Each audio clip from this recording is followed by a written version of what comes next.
kabarnya hari ini? Sehat semua ya? Puji Tuhan kalau kita boleh bersama-sama belajar lagi hari ini. Hari ini kita akan belajar bahasa Indonesia bersama dengan Miss Reni ya. Anak-anak, apakah kalian tadi malam ada yang boboknya didongengin sama mama papa? Ada ya, ada beberapa yang tidurnya kebiasaan dari kecil sudah didongengin, dibacain dongeng sama mama atau papa. Kalian pernah dengar enggak ceritanya Malin Kundang? Itu loh, Malin Kundang itu yang dikutuk jadi apa? Jadi batu. Nah, Malin Kundang itu berasal dari mana sih? Sumatera Barat, betul. Waktu lalu semester 1 kita belajar tentang dongeng, ya kan? Dongeng itu termasuk cerita fiksi. Jadi, Malin Kundang itu termasuk kisah yang betulan terjadi atau tidak ya? Itu beneran terjadi, betul-betul ada batu, ada anak yang dikutuk jadi batu beneran atau tidak? Ya, hari ini kita akan belajar tentang cerita-cerita fiksi dan tokohnya. Ya, cerita fiksi itu apa? Hari ini kita akan pelajari. Tapi terlebih dahulu kita berdoa dulu ya. Mari bersama-sama kita berdoa. Hold your hand, close your eyes, let's pray together. Tuhan Yesus, terima kasih. Tuhan memberkati kami semua dan kami akan belajar. Kiranya Tuhan memberkati kami supaya kami boleh fokus untuk belajar dengan sungguh-sungguh dan mengerti apa yang diajarkannya kepada kami. Terima kasih Tuhan, di dalam nama Tuhan Yesus kami berdoa dan bersyukur. Amin. Anak-anak, kita mau dengar dulu, mau lihat dan dengar video dulu ya. Kita saksikan bersama-sama. Pada masa Wali Songo, jauh sebelum lahirnya bangsa Indonesia, ada seorang adipati yang sangat kikir bernama Adipati Pandanarang.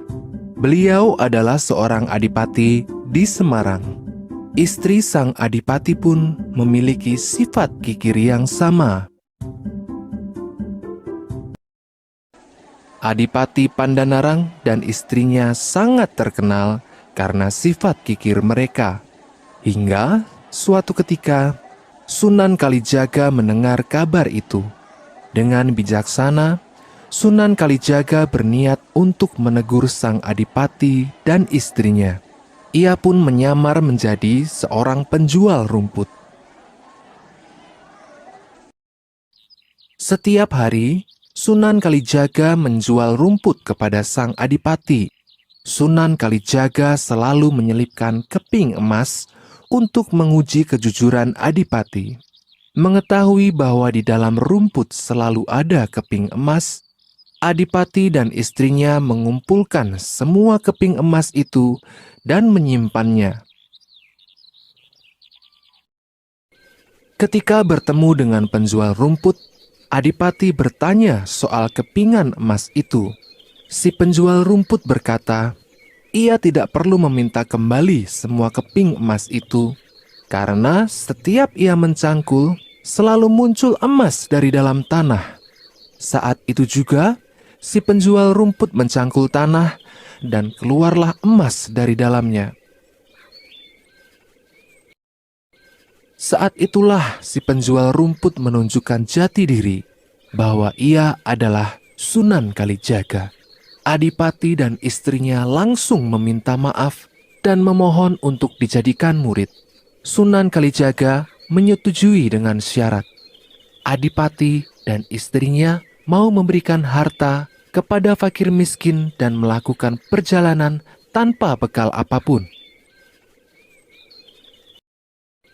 Adipati setuju untuk melakukan perjalanan tanpa bekal apapun. Namun, rupanya sang istri belum bisa meninggalkan semua hartanya.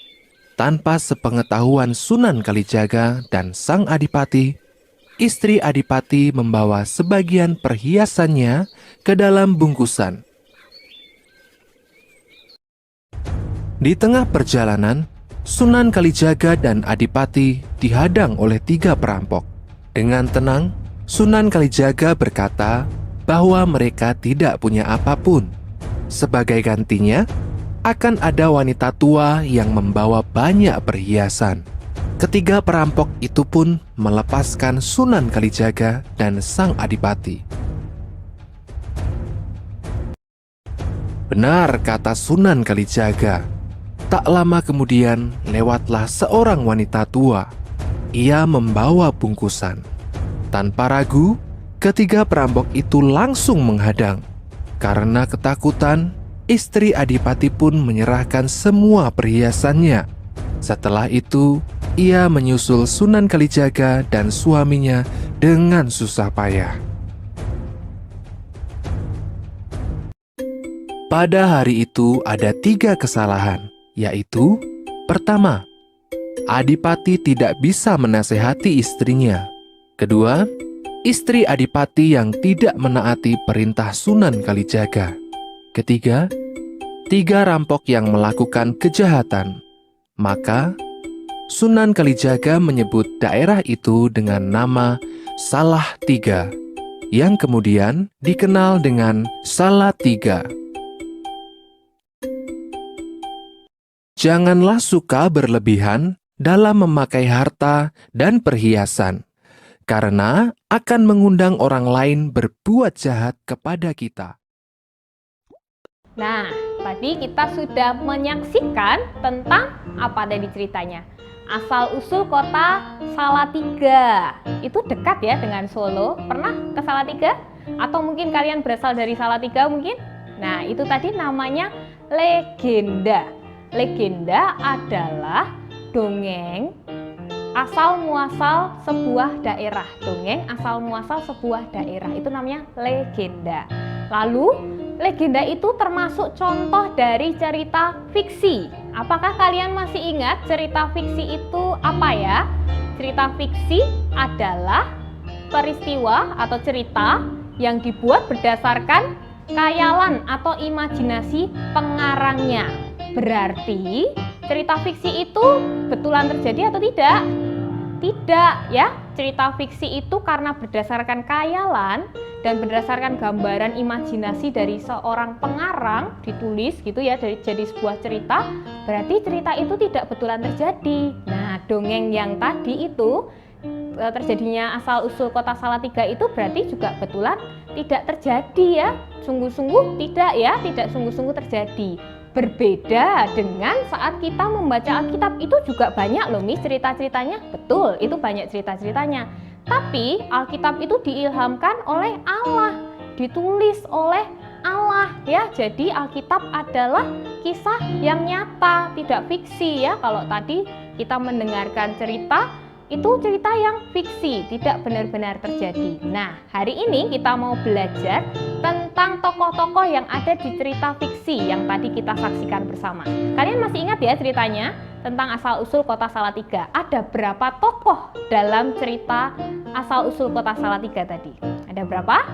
Ada 3 ya, sama perampoknya jadi ada 4. Yang pertama siapa? Yang pertama Adipati Pandanarang. Adipati Pandanarang dan istrinya, istri Adipati Pandanarang. Lalu ada Sunan Kalijaga. Betul, sudah 3 ya berarti ya. Adipati Pandanarang, istrinya, Sunan Kalijaga. Lalu yang terakhir tadi ada 3 perampok tiba-tiba datang di tengah jalan ya. Ada 3 perampok, jadi 4 ya, tokohnya ada 4. Nah, anak-anak, hari ini kita belajar tentang tokoh-tokoh yang ada dalam sebuah cerita fiksi ya, karena hari ini kita belajar tentang cerita fiksi. Ada 2 jenis tokoh. Yang pertama adalah tokoh protagonis. Dan yang kedua, tokoh antagonis. Tokoh protagonis itu tokoh utama. Biasanya sifatnya itu baik ya, biasanya. Tapi berarti bisa tidak baik, bisa ya. Nanti kita akan lihat yang tidak baik itu tokohnya seperti apa ya. Lalu yang kedua tadi, tokoh antagonis. Tokoh antagonis ini bertolak belakang atau berlawanan dengan yang protagonis. Nah, biasanya juga yang antagonis ini jahat, yang sifatnya jahat. Nah, sesuai dengan cerita yang tadi kita dengarkan dan saksikan bersama, asal-usul kota Salatiga, yang jadi protagonis tokohnya siapa ya? Tokoh utamanya siapa? Tokoh utama itu tokoh yang sering muncul dalam cerita itu. Jadi muncul dari awal dan akhir, dan itu menjadi penentu dalam sebuah cerita. Kalau tokoh tambahan kan hanya menambahi, jadi munculnya di tengah-tengah ya. Tokoh protagonis tadi tokoh utamanya. Tokoh utamanya siapa sih tadi? Adipati Pandanarang dan istrinya. Lalu ada juga Sunan Kalijaga, tadi juga keluar ya, keluar dari awal sampai akhir. Lalu ada yang antagonis, yang jahat, tadi siapa? Yang bertolak belakang dengan protagonis, ada 3 perampok. Jadi berdasarkan cerita yang kita saksikan tadi, asal usul kota Salatiga, tokoh protagonisnya ada Sunan Kalijaga, Adipati Pandanarang dan istrinya. Lalu tokoh antagonisnya ada 3 perampok. Nah, Miss Reni mau tanya, kalian masih ingatkah tokoh itu apa sih? Dari tadi ngomongin tokoh terus ya. Tokoh itu apa? Tokoh adalah pelaku dalam sebuah cerita. Jadi ada pelakunya kan? Pelaku itu adalah tokoh ya. Dalam sebuah cerita pasti ada pelakunya, siapa aja. Nah, itu namanya tokoh. Lalu cerita fiksi tadi cerita yang berdasarkan khayalan atau imajinasi pengarangnya. Nah, lalu ada juga tokohnya. Tokohnya itu ada protagonis.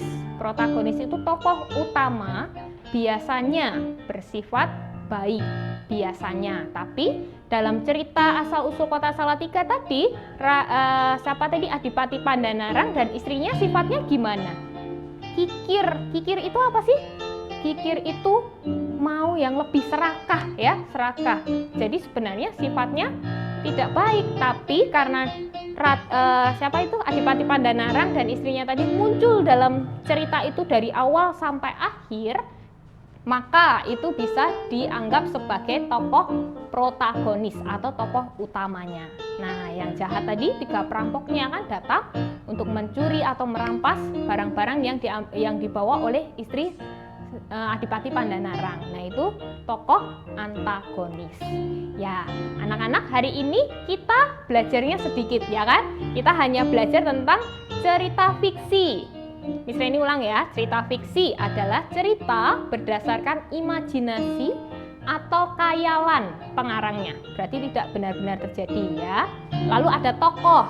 Tokoh adalah pelaku dalam sebuah cerita. Tokoh ada 2.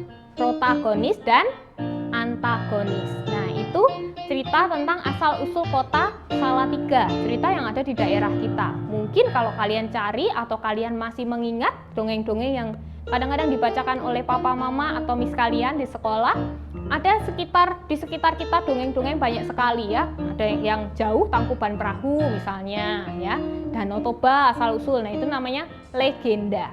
Legenda adalah dongeng asal muasal suatu daerah. Dongeng asal muasal itu asal usul suatu daerah. Terjadinya kota Solo itu bagaimana sih? Nah, begitu. Jadi, anak-anak ingat ya, hari ini kita belajar tentang tokoh-tokoh yang ada dalam cerita fiksi. Cerita fiksi betulan terjadi tidak? Tidak ya, berbeda dengan Alkitab yang kita pelajari. Banyak cerita-cerita di Alkitab, tapi cerita di Alkitab adalah cerita yang betulan terjadi. Nah, ada tuh di Alkitab dituliskan, tetapi jauhilah tahayul dan dongeng-dongeng nenek tua, dongeng nenek-nenek tua ya. Latihlah dirimu beribadah. Itu maksudnya apa sih, Miss? Masa nggak boleh dengerin dongeng-dongeng? Boleh kalian mendengarkan. Tetapi kita harus tahu, dongeng itu tidak betulan terjadi. Berbeda dengan latihlah dirimu beribadah. Nah, nanti kalau kita terlalu lama, terlalu sering mendengarkan dongeng-dongeng, akhirnya kita tidak peka terhadap firman Tuhan. Jadi, alangkah lebih baiknya kalau sebelum kita tidur, tidak lagi membaca dongeng-dongeng seperti itu, apalagi tahayul ya. Tahayul itu tentang misteri-misteri sesuatu ya, peristiwa. Nah, lebih baik sebelum kita tidur, apa yang kita lakukan? Berdoa, baca firman Tuhan, karena Alkitab bukan cerita fiksi, tetapi diilhami Allah ya, jadi ditulis oleh Allah, dikuduskan Allah untuk menegur orang, untuk menasihati orang ya, untuk mengajar kita ya. Jadi sekalipun kita belajar dongeng-dongeng, tapi dongeng itu berdasarkan khayalan pengarang yang membuat manusia, berbeda dengan Alkitab gitu ya. Oke anak-anak, nah ada tugas untuk kalian. Tugas ini akan Miss Reni ambil sebagai penilaian keterampilan 3.9 ya. Jadi kalau tadi kita sudah menyaksikan tentang video asal usul kota Salatiga, Miss Reni mau kalian membuat kisah yang lain, legenda yang lain. Boleh di sekitar tempat tinggal kalian, mungkin ada yang di Bali, boleh menceritakan legenda yang ada di Bali, atau mungkin ada yang mau mencari legenda asal usul kota Solo. Nah, itu menarik ya. Kalian tuliskan ya, boleh cari di internet lalu di print, lalu tuliskan tokohnya, karena kita hari ini belajar tokoh kan.